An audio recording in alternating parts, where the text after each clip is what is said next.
Hello and welcome to Unleashed, the show that explores how to thrive as an independent professional. I'm your host, Will Bachman, and I'm excited to be here today with Tom Libelt, who runs Smart Brand Marketing, a firm where one of the main services is helping creators promote online courses. Tom, welcome to the show. Yeah, thanks for having me. So, Tom, it seems like at least my sense is that online courses have really taken off here during the pandemic as more and more people are staying home, not going out to in person events. Has that been your sense? Well, the industry definitely exploded a couple of years ago already, right? But around March, April, and May, I would say it grew at least double again. And now it's kind of getting back to the stable, what we've seen before, at the higher levels, though.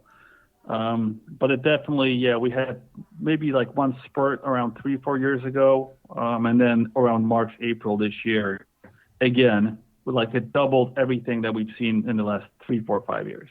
Yeah.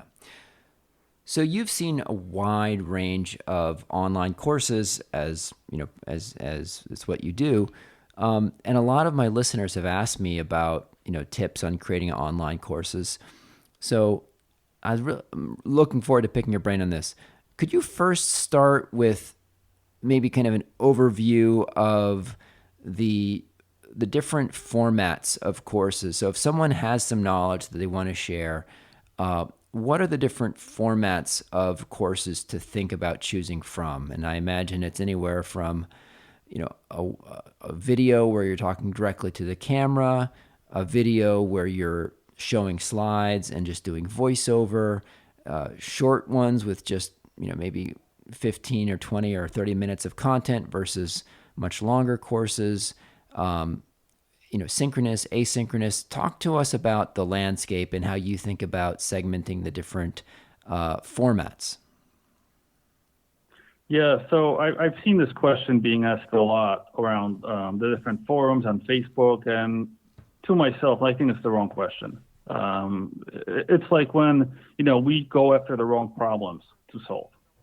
So when you have expertise, the main thing that your focus should be first creating something that has an outcome, right? So something for the student, because the only reason someone takes a course is because they want some type of an outcome, whether it's someone to learn this skill or I'm going to build up this thing and I need to know why, right? So you need to figure out the outcome. And then the right way is the easiest way for you, right? And for every niche, it's a little different. Like if I was working with a Muay Thai champion, well, we had to do videos of the classes and him explaining it. If you are doing something educational in the software space, could be just slides, right? So a lot of it depends on information, but you should always think about what's the easiest thing for you, right? So initially, it could be just a paid webinar where you just get some people on. I'm going to like take you through this outline, this course, show you how to get to the outcome. Pay me. I don't need to do anything other than just a live show, get some questions, and then maybe build off of that, right? So you need to move from simplest to then, more comprehensive and then, adding bells and whistles. But don't think about it initially because it's the wrong problem to try to solve. Okay, no, so that makes sense. So recognizing that it's the wrong problem, um, what are the different tools to think for that people should be aware of as they're thinking about creating a course that are out there, right? So Teachable is one that comes to mind to me that I've seen some people use. I've seen a course that was quite good that I took by I think Oliver Canton on how to build a Twitter following. I took a course that he had. It was on a Hmm. Mighty Networks platform, and I'll include a link to that one in the show notes. It was Right. a great course. Um, and then in some cases, people might think about just building it from scratch on their own website. Or in some cases, people might put it on Udemy. There's asynchronous versus synchronous courses.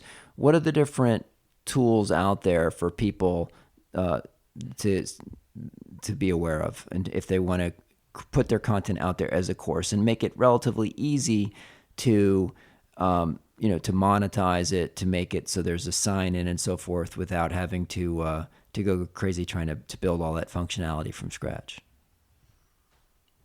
Yeah, so the first thing to understand is where the different pieces fit, right? Because without that, I see people getting confused all the time about these tools and what they offer and which one to get. So you have the sales process, right? Which you need to have in place to sell the course. A lead magnet, email sequence, sales page. Then you have the payment system, right? So you need to actually be able to take money from a person to put them in a course. And then the last one is the actual hosting of the course, right? And people usually confuse these, right? So they'll be like, oh, where do I build this? And it's like, well, it's not the place for it. So when we talk about platforms, right? Like the first one, which we should kind of mention, the ones where you don't do any of this stuff. They sell it for you, you get a piece of the pie, and you just host the course. These are the marketplaces, right? Like Udemy, Skillshare, Fiverr, Learn Pro, I think it's called now, LinkedIn, Learn, all marketplaces, right? You don't own anything. You don't own your audience. You don't have to sell. All you do is get a cut from it. Then moving on from that is the hosted platforms. And that's where you go into like the Mighty Networks, Thinkific, Teachable, Kajabi. These are platforms that host your course and they help you with the payment process. They can help you serve a sales page, lead magnets, but they're not meant for that. You should always control that part, as long as you're selling it. So you would just use something like WordPress to make sure you have your lead magnet and your sales pages under you controlled, and you just use them for the payment process, which they don't do very well, most of them. But the point is you want to host your course somewhere, and they're very easy to upload the course, and they do a good job of presenting it, right? All these platforms. Moving on from that is where you actually self-host or customize your own school, right? So that's where you're going into WordPress plugins, such as Lifter LMS or very custom type options. At the higher end, almost all the people actually make their own school. So that's going that way. So you kind of start at the marketplaces if you want. I actually don't like the idea much because it devalues your course, but I've seen people have success with it. And then you move into the ones where other people host them for you, like Thinkific, Kajabi, Teachable, and then you kind of move on from that into your self-hosted, where you no longer pay a cut to anyone, right? Because with Thinkific, Teachable, all these platforms, they all still want the fee. You own the audience, but they want a fee, and you got to pay a monthly usually to use that service. So at some point, it doesn't make sense any longer to do that. But it's the easiest way to start. So I wouldn't overthink it. So let's go over these in a little bit more detail for people that are totally new to it. So let's go back and just go through these marketplaces. And can you first list them out a little slower for me so I can catch them? So you mentioned Udemy. You mentioned, and so let's talk about each one of them. So, what's the sort of audience that might be on there, and how does the cut work? How does it work to upload your stuff? So if you want to create a course on Udemy, how would that work?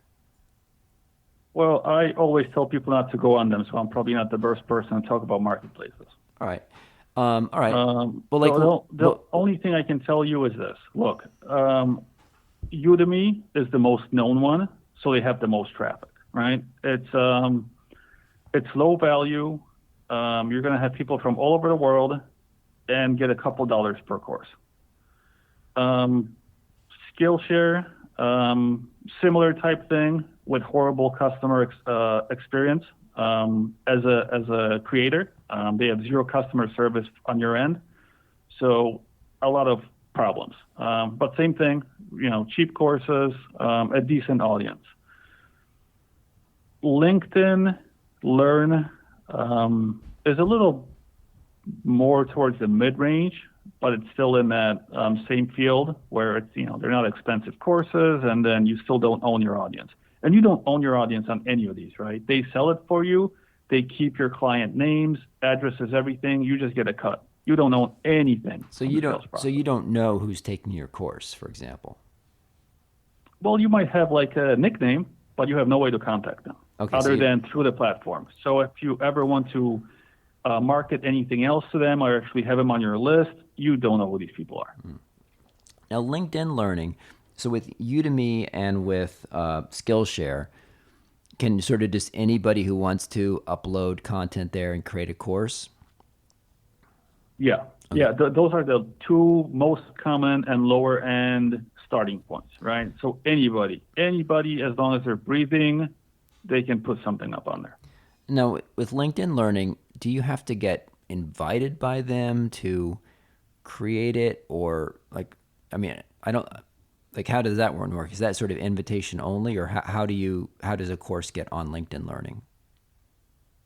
I have no idea. I've never tried. I've never cared for it. All I know is that I've seen it, and I've had a few people who mentioned it. The one that I've known because I've spoke with the company personally is Fiverr Learn. That's a newer service, and they use their traffic from the Fiverr marketplace, the ones where you spend $5-10 to get things done. They created their own platform, but yes, it's invite only. They actually want to have control over recording of the course. They want to have control over the content. They want to have control over the customers, and you just get a cut. So they basically hire you for a small commission to do the content for them. Okay, got it. So it sounds like they have an audience, so they bring the audience, and you're more just getting a piece of. You're not building up your brand when you use one of these marketplaces. You're not building a customer list or to market to in the future. Let's talk about some of the. Yeah, you don't build anything. Yeah. It's just an easy way out for putting your content out. Like if you don't actually want to build anything but just make some quick money, then often that might work. Yeah, I can imagine that LinkedIn Learning might be a good, if you're not trying to make money out of it, but just more to try to build your brand or build awareness of your expertise so that you can monetize it through consulting or some other means, that because they have distribution to a lot of business professionals, that could make sense if you're not trying to make money off the course itself. Yeah, I mean, they're worth looking into. Like I said, the only reason I don't like them because there's zero control. You don't own anything, and most of them devalue your course. So you become a $10 expert. Yeah, right. Okay. Let's talk about the hosted ones. So you rattled off a few names, but I didn't catch them. Let's talk through each of the main hosting platforms in turn. So the ones that actually host your stuff, the main ones, there's only real three. Thinkific, Teachable, and Kajabi. Kajabi is my favorite, just because of all the bells and whistles and the way they work. Thinkific would be the second one because their customer service is usually very, very good, and you want that when you own a school. And Teachable is just really popular, but I'm not a big fan. Customer service is horrible, and they do nothing better than any other two. All right, so let's go through each one. So your favorite is Kajabi, and how's that spelled again? Kajabi. Okay, so talk to me. Let's say I know nothing about it, which is true actually. So how does it work? Walk me through Kajabi. Like, is it I do it on my website or just on their platform? Do I have everything kind of recorded ahead of time? Do they do video? Do they do quizzes and so forth? Just walk me through the platform for someone who hasn't seen it. Sure. So all the content is always created by you. These platforms only host the content, right? So none of them will create anything for you. None of them is going to do any marketing for you. This is all you, just hosting, right? This is what they're for. So some of them, let's say you go on Kajabi, right? And this is the same for Thinkific or Teachable. There's no difference. You can put up a sales page on their website. they're going to host it, but you can put up your content. They will help you with the payment process, which means you can connect with Stripe or PayPal or your bank account. And they have a place where you upload your course, your modules, your videos, quizzes, anything you have. And they host all of these things while you still control the audience, right? You're paying them to host, and everything else is on you. You control the audience. You have to do the marketing, come up with all the content. They're just a hosting company. And I see that being confused a lot when, these companies are getting, attacked for like, oh, what kind of marketing are you doing? They don't do any of this. They're just hosting companies. So the URL, if you go to it, would it be just my own custom domain, or would it be sort of, kajabi.willbachmanscourse.com or something? So most of them initially, when you sign up under the cheaper plans, they will have that, kajabi.will something, thinkific.will, teachable.will, right? Once you pay for the pro versions and you have your own domain, you can do a redirect, and then everything will go through your own domain, but it's still hosted on their platform. All right. And then what are some of the different features and functionalities that they'll typically have? You mentioned that you like Kajabi a lot. So what are some of the features, the bells and whistles that you can do there? I imagine that there might be things like the students of the course could maybe see their progress or see which videos they've listened to already or watched already, things like that. Or what are some of the other things? Okay, so all these platforms pretty much have the same bells and whistles. There's only one reason why I like Kajabi more than both of the other ones and anything else that I've seen. One, they make it incredibly easy for someone that doesn't know what they're doing to set up the course and the sales page. And the second most important reason is that they don't go down a lot. So these are hosting companies. And what happens a lot with Teachable especially, sometimes Thinkific, they will go down for many, many hours. Now, can you imagine if you're having a launch and you're running thousands of dollars of Facebook ads or traffic to the website and it's down, right? So I look for stability for a website that's going to stay up. Your course needs to stay up at all times, and Kajabi does a really, really good job at that. Okay, that's helpful. What are some of the features or bells and whistles that all of these course hosting sites have? Well, they all let you put videos up. They all let you put up text. You can put up quizzes, PDFs. The students can go in. They can take different classes. They know where they're at. This is all the same stuff that they have. There's nothing special about that. What about any of these platforms are interchangeable when it comes to that. Like you want to set up a school, they're all meant for that. Someone joins in, they can see the first module or the second module. They can download this. They can see which video they came off. If you have a certificate, they can give certificates. Like they all have these options. Do they have the ability for students to kind of chat with each other or to post discussion topics where people can interact with each other? Somewhat. None of them are really great at that. Like usually what I see creators do is put them in their own like Facebook group or a place where they can control it, because they're not meant for that. They're not meant for community building, unfortunately. So I see people doing that. They'll come up with these cohorts where, they'll throw in like 30 people in on a Zoom call at a certain hour, put them in a group. So you kind of want to control it and understand what the pieces are, and don't try, building up your sales pages on a hosting platform for courses. Don't try to build a community in a place where it's hosting courses. Don't try to put a blog on a place that's hosting courses. They're not meant for that, right? So this piece of the puzzle that we're talking about is only for hosting your course. And all the, other pieces like the community, the blog, they go somewhere else. Okay. So let's talk a little bit about the sales page and transition a bit to the marketing side of a course, your area of expertise. So when you say, so we have let's say you're using Kajabi to host the course. Talk to me about the sales page. Would that be a separate page typically? I would typically say control that completely, put it on WordPress. Okay. Then you can make it super fast. I mean, Kajabi does an okay job of it, but I think your sales process is something you should really, really control completely. So if anything happens, you can switch between, this platform or that platform. But yeah, you would want to control that. WordPress is still the most stable and the fastest. And there's another reason why we move into the WordPress domain is because if you're doing SEO, and some of the listeners might not know what that is, but if you want to rank your website in Google and some of these search engines, if you are going to go into the SEO route, which is a good long-term play, Google doesn't rank these platforms.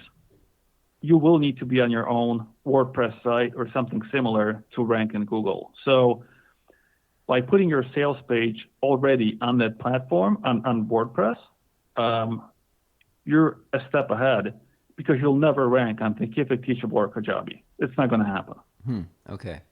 So let's say that I'm a course creator and I have an idea, or I've created a course already, but I've created the content, let's say, and I come to you and I say, Tom, I'd like to get your help on marketing this course. Right. So what are the questions you're going to ask? What are the steps that we're going to kind of walk through, and what are the sort of services you'd be providing to help market a course? Right. So you have an idea, you created the content. Have you sold any of these? A course so far? That would be my first question. Have you sold any of these courses? Yes. Okay. All right. Yeah, I mean, so in my case, we can talk about this course that I did create. So, so I created a guide to setting up your own consulting practice, and it's currently available on the Umbrex website. We have sold, multiple of those. And it's just hosted by us on our own website right now. So we didn't use one of these platforms. We kind of just built something where you could have a paywall. We used WooCommerce on WordPress for the payment, and Stripe, and then just hosted it on our own website. Yeah, so you're a very simple model too. Great. Well, what's the outcome of this?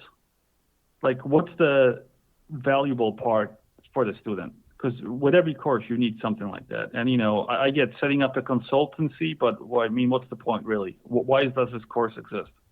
Okay. So many professionals are thinking about leaving a large firm or leaving a company, and they want to become independent consultants, independent professionals. And they know how to kind of deliver the work, but a lot of people have a whole range of questions on, well, how do I actually get started? Do I have to set up my own LLC? How much, do I need an employer identification number? What kind of technology do I need? How do I market my practice? How do I find my first clients? So even people who are experienced consultants, maybe they're at a big firm where they were even a partner, let's say at a big firm, they have that whole infrastructure surrounding them, and now they have to build out their whole team. They have to get insurance, health insurance, life. They have to get accountants and bookkeepers, and so this course kind of walks through the basics of how to get that done. Okay, so you're taking a lot of the pain away, right? Yeah. Because these people are unhappy in their situation and they want to move something else. That's fine. You can start with the sales methods by just pointing this pain out, how you're going to take it away. But what's the best case scenario for this course for me? Like, if I take your course and let's forget the pain, we already know I don't like where I'm at. Like, after I'm done with the course, what's the best case scenario for me? Where am I? Okay, so you could be an independent professional making, instead of at your corporate job, you could be working for yourself, have more independence, more flexibility, and making significantly more money. It's a little bit hard to say what you might be earning, depends on the person, but maybe they're charging now $1,000, $2,000, $3,000 a day, making $20,000, $30,000, $40,000, $50,000 a month. Okay. So you're not helping me actually get my first clients or help me get this set up in place. It's just I'll have a business and then it's up to me to figure out the rest. Correct? Yeah, I mean the course does give some tips on how do you actually go find your first clients, but you have to do it yourself. It's not going to do it for you. Right. Right. Okay. So you're selling these secondary outcomes because the main thing is people want freedom, but to have freedom they got to make money. They have to learn that.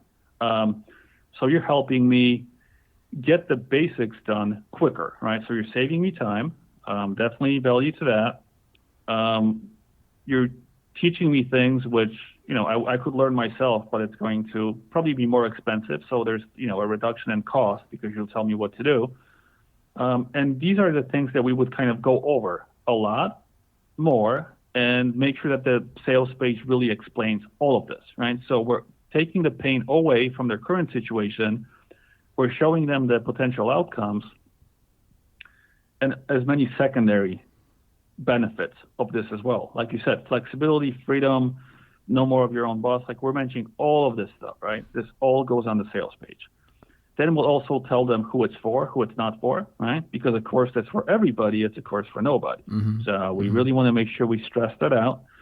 We'll need some social proof, so testimonials, um, maybe places you've been mentioned in, just to get a little bit of that. You need to mention also who you are. This is not a big piece. I see creators making a big part of why they're important. You're not really important. You just got to mention who you are and why people should listen to you, and then make it very very easy to buy. Um, Along with normal things like a guarantee and common questions, things that you've probably had people ask after seeing the sales page and hey, does this work? Does that work? How is that? Then you just put all that on the sales page so that people see it. But really, someone should be pre-sold quite a bit already before seeing the sales page. So there are steps before that. Let's talk about those. Well, you need to first grab someone's attention, right? If someone's on social media, they're scrolling, they're doing the scrolling zombie, you need to interrupt them and move them into your ecosystem, right? So the first step would be some kind of a post or an ad, right? An interruption mechanism. The second thing is you need to give them something, give some kind of a bait if you want their email, right? That's where the lead magnet, the workshop, the webinar, the opt-in page, they're all the same thing, right? It's all something in exchange for an email address that they're going to get. After that, once you get the email address, you usually do a warm-up sequence. This is when you tell someone more about these benefits, taking the pain away, how you helped other people, why this method will work. Most of your job will be spent on proving to them that the outcome is possible first, because a lot of niches, yours maybe not as much, but for a lot of niches, people have tried to fix their problem before and failed many, many times. So proving that the outcome is possible is a big step. With yours, it might be proving that going off on your own really is possible and makes sense, and they will not be that business that fails. Like people get scared, but there's 7 out of 10 businesses fail. Like you will have to kind of sell them on that idea a little more.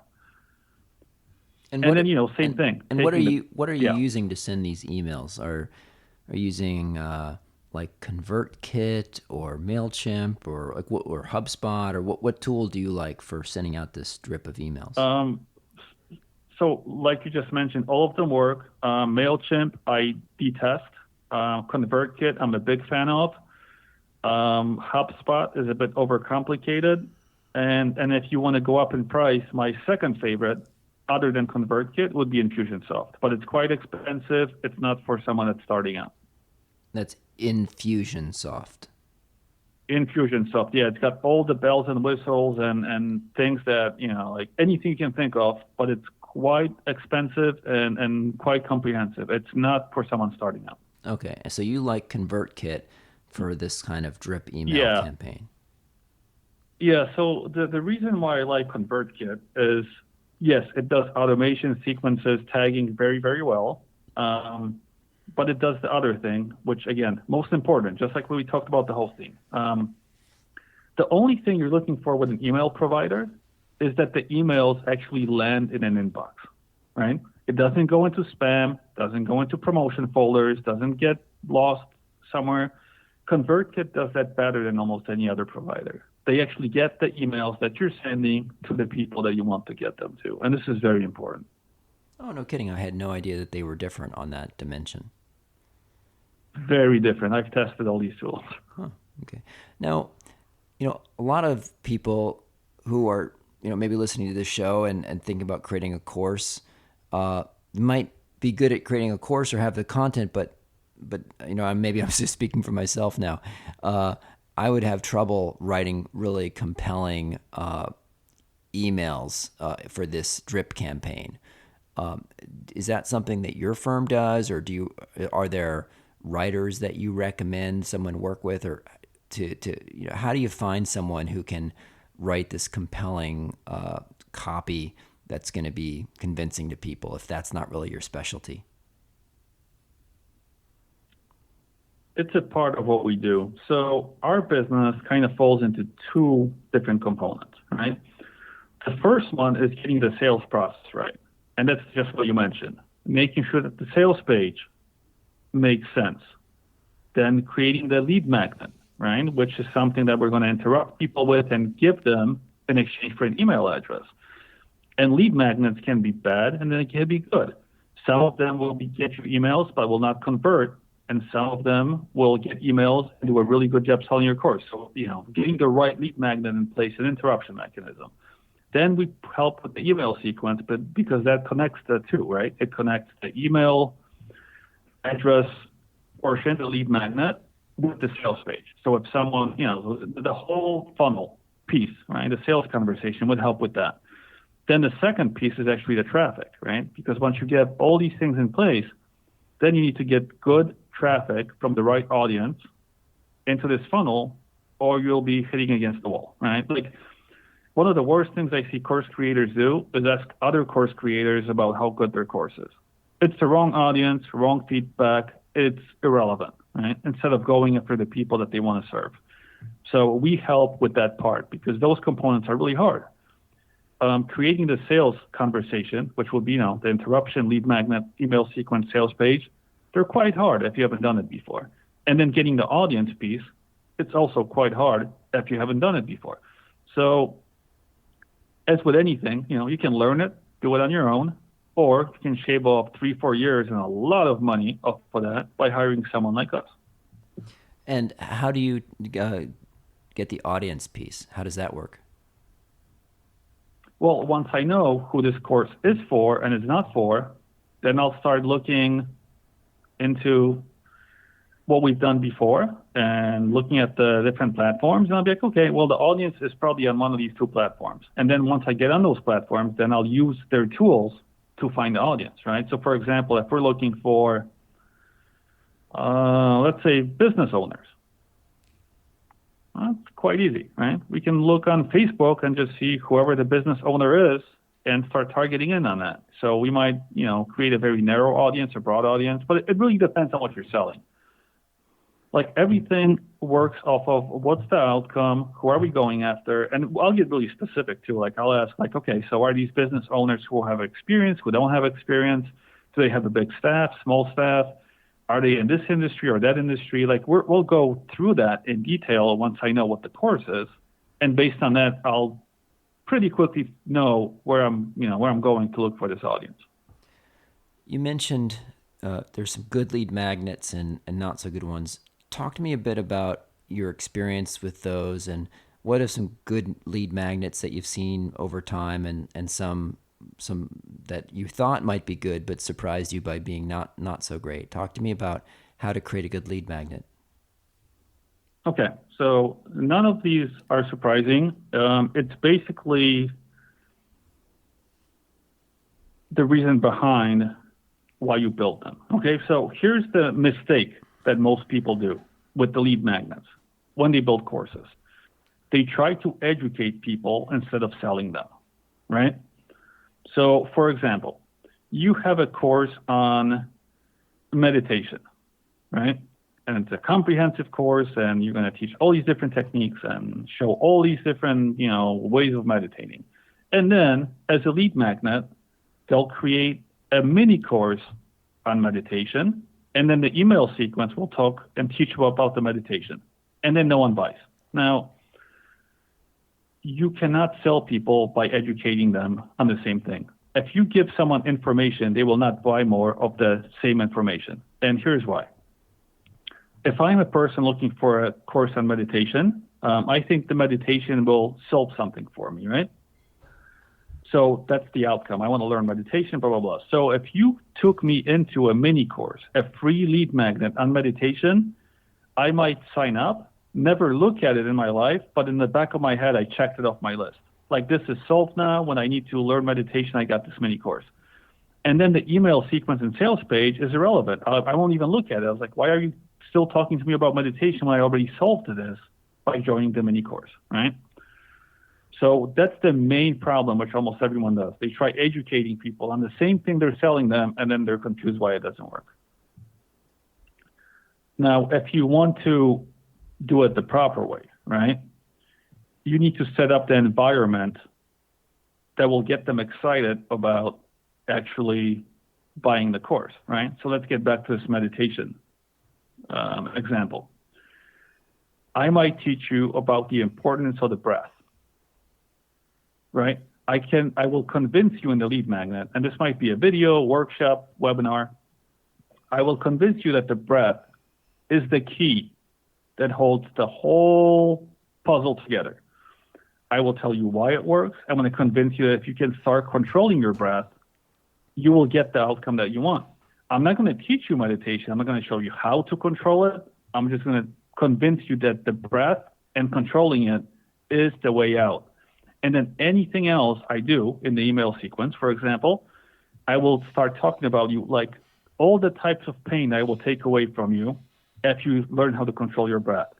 Then I'll tell you all the best outcomes in your life and what happens after you learn how to control your breath. I will show you all these other people that have done this and what it did for them. And they're just like you. I'll show you how I developed, how I learned this, and why I'm the right person with the right method. And then I will sell you the course on meditation. So you're really showing the benefits of it rather than the how. Yeah, you never show the how in the beginning. The moment you do that, and I see a lot of people doing this, the course will not convert well because people already checked this off the list. If you told me how to do this, why am I going to buy your course? You gave me that for free. And it's a thing with humans that you probably know someone, everyone listening knows someone like this. They have 100 self-help and motivational books, and they never read one. But they feel good about themselves. Why? Because they got all these motivational self-help books. They'll get to it eventually, but that problem is solved. Their life will be great eventually once they read it. But it's just what people do, right? So the second you give someone the how on this topic that they're about to buy, they will no longer buy it. Let's talk some about the economics of courses and, how much do you need to charge for a course to actually make money, given how much does it cost to, to build the audience with all the Facebook or LinkedIn or Twitter advertising? Can you walk me through a couple different scenarios for different types of courses and, how much you could realistically think about, earning from them and how much it costs on the advertising to build your funnel? It really depends on the course, right? Like the main thing is the value that you're offering in the course needs to be quite a bit more than what you're charging it for. And without knowing the course, impossible to say. The second thing, once you start marketing, you will quickly know how long and how much it takes to convert someone. Well, the price of the course should be a bit more than that too, right? So you're looking at value, you're looking at data. Maybe you could give me like the sanitized, maybe you could sanitize some examples that you've worked on. So you're not, sharing names of any particular courses, but just to give us an idea, maybe some business topic that you've seen before. What was the price of the course, and how much did it cost to get 100 people to give their email address, and how many of those convert, and how much does it take to convert them? Just to start giving us a little bit of an idea of what we might be in for here. Yeah, so on average, it might take you about $2 a lead, right, for the student. Out of 100 people that you get, about 3 to 5% will purchase if everything else is done properly. Okay, so $2 on average, and so if we have 100 of those, we've spent $200 on the advertising and so forth, and you say 3 to 5%, so that's 6 to 10 of those people might convert. We spent $200, so already on the low side, that's $200 divided by 6 is around $35 or so. So we have like a $35 acquisition cost per student. Yeah, yeah, and $35 courses don't look good. They look like they're not valued at all. Yeah. They're worthless. So you never want to go that low. You don't want to be in that Walmart shopper crowd. So what I usually find is, like, in the beginning, when you have no following whatsoever, you can keep it around 100. Then as soon as you can, you want to move it to around $200 or $300. With that, you can still sell to the entire world. Once you get into the $500 and $600, $700 flagship models, you will have to start excluding some of the marketplaces, like India, China, East Asia. Like, ones that don't really have the money for it, because you're going to run into a lot of problems with them. And it's also going to take a bit more convincing, right? So, rule of thumb, if you keep your course around $200 to $300, it should be a fairly easy sale. And if you give a payment plan, you'll still be able to sell anywhere in the world. Like places like India, for example, they love studying, they love buying things, but they're usually get a little less excited if it's around $100 or more. So if you're thinking of a $300 course, you give them a payment plan of 3 or 4 months, they're still okay with it. But then you think more, and you're going to start pushing some of those markets away. Okay. So you might think about, so if we take an example of a course where you price it at $100, we just talked about how roughly you might think about a typical customer acquisition cost might be around $30, $35. So that would give you roughly 40, 45, I'm sorry, like $60 or so of margin on that to cover the cost of developing the course and the cost of all the hosting and all the production and all that. Yeah, I mean, that's on the lowest end. Like $100 courses are not something we touch usually. You got to be in like the $200-300 range. Okay. Can you give me some examples of courses that you've worked on and like how much a creator can earn from these courses? Yeah, I mean, we've done almost, I think, a course in almost every niche. There was a course on Instagram that we've done. The lady was spending, I think, around $10,000 per month and making $45,000 per month on that course. We had one in the automation space, robotic software. I think the spend was around $5,000, making around $20,000 on that. Recently, we had one in the cosmetics space. This was actually an outlier. It doesn't happen a lot. But she spent $550 in marketing, very small budget, but we were able to make $9,000 from that. What are the topics that tend to be doing well now in terms of the types of niches that you on courses? Are there some, like you mentioned, Instagram, on courses on like how to use social media, are those doing well? Or what are the types of areas that if you hear of a course creator who has a course on that, you're like, oh yeah, that's a good topic, or what's a really bad topic? So anything that's like, I will show you Instagram, or I'll teach you this, or I'll show you the foundations, are usually poor courses. Like anytime you go into the social media ones, for example, the business ones, like you gotta give some good results for that to be a win-win. Like I'll help you get your first 3 clients, and each one will average $1,000. I will help you. Like it's a concise thing. You're teaching people about business; they usually want to make money. The other types, which are really, really good, is when there's external motivation in place, right? So, for example, a lot of industries require exam that you need to pass, or an interview that you need to pass to get the job. Like life insurance, you might have a Series 6 or a life insurance exam, and courses that help people pass these exams quick make money, right? Because instead of someone having some crappy trainer and that the business offered and driving 2 hours to see them, they can do it online and pass it, and there's external motivation. They know if they pass this course, they'll be getting a job, making 40,000, like all the values already in there. So those are really good. And the third ones are very obscure niches with excited people in them. So like the knitting industry, or calligraphy, or watercolor, like anything, tarot cards, like things where you have these small groups that are very excited, and they cannot find someone that's really, really good to teach them locally, right? So if I'm trying to learn Japanese calligraphy, for example, and I'm living in a small town in the UK, or somewhere in Ohio, like I'll never find an expert on that, not a great one. So I need to look online, and those do really, really well. Also, these obscure niches that have, usually if you see a forum somewhere from 2002 that's super active online, and you can find these, that's a very good niche. What do you talk?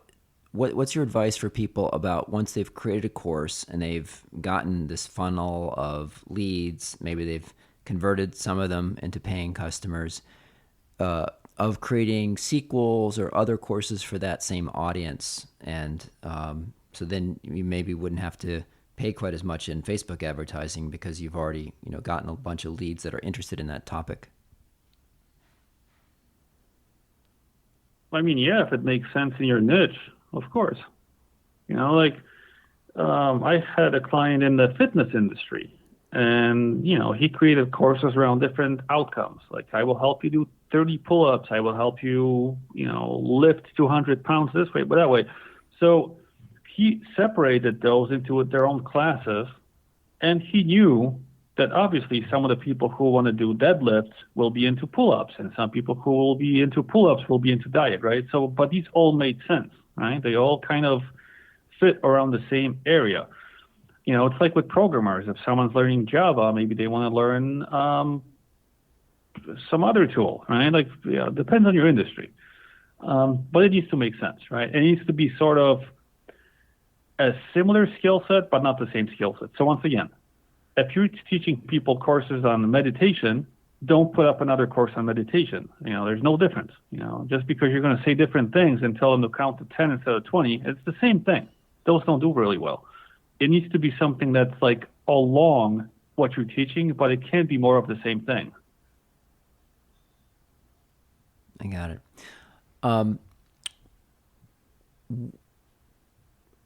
What are the other aspects of the service that you provide? So you talked about helping people build their funnel, helping set up the convert kit.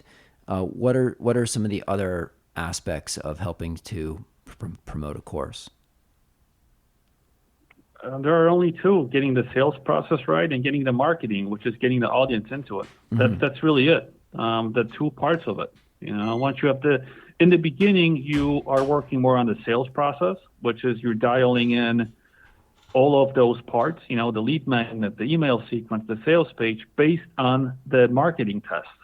But once that's dialed in, then you no longer care about the sales process as much because that's dialed in. So now you're looking at marketing. Maybe we're going to expand from Facebook to YouTube. Maybe we try a different audience. Maybe we try more remarketing because we're getting more traffic in. Like, so those are really only two pieces of it: the sales process and then the marketing. And then in the beginning, you focus on the sales process, and second, once everything's working, the marketing.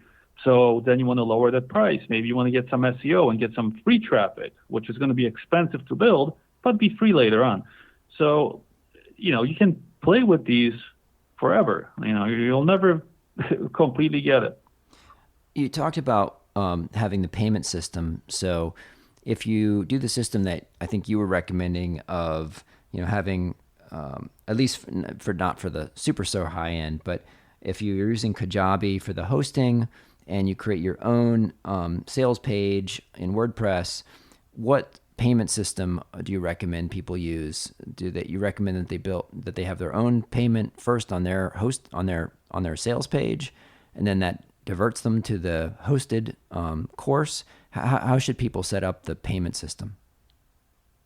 That would be the second step. Initially, just use whatever is on the platform, right? Like you can go on Kajabi, Thinkific, or Teachable, any of these platforms, and just set up one price or payment plan, and they'll either send them on to your PayPal account or Stripe account or bank. Like just don't overcomplicate it initially.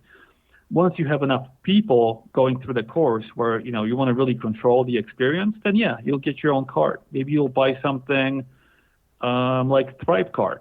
And then you'll use your own payment system connected to that. So you control the whole payment process, make it exactly how you want it to, customize it. And you use something like Zapier to simply zap people into the course. So automatically when they buy it, they get zapped into the enrollment process. But that, there's a couple moving pieces in there. I would not touch those until I'm actually making pretty good money. Okay, so start out just using the payment platform at the hosting site. Yeah. So from your sales page, you just put a button on it and send them straight to the payment page on one of those platforms initially. Like, don't overcomplicate it. Great.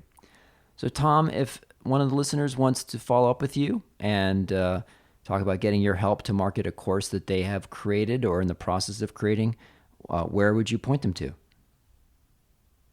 So initially, I would say go to smartbrandmarketing.com. And if you click on the podcast, there is a subcategory called online courses. There's a lot of good info in there.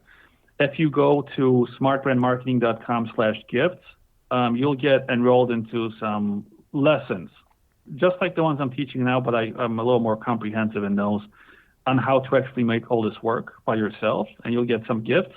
And if you want to work with us, we market onlinecourses.com. Fantastic. Tom, thank you so much for joining today. I learned a ton, and it sounds like if someone is serious about this, then it really makes sense to get help from a professional like you and not to try to just figure it out in addition to creating the course, to try to figure out how to market it. Thanks so much for joining. Yeah, thanks for having me. It's a really complicated topic unless you've been in it, so I get it. It's overwhelming, but I do my best to bring some clarity into it. Thanks for joining.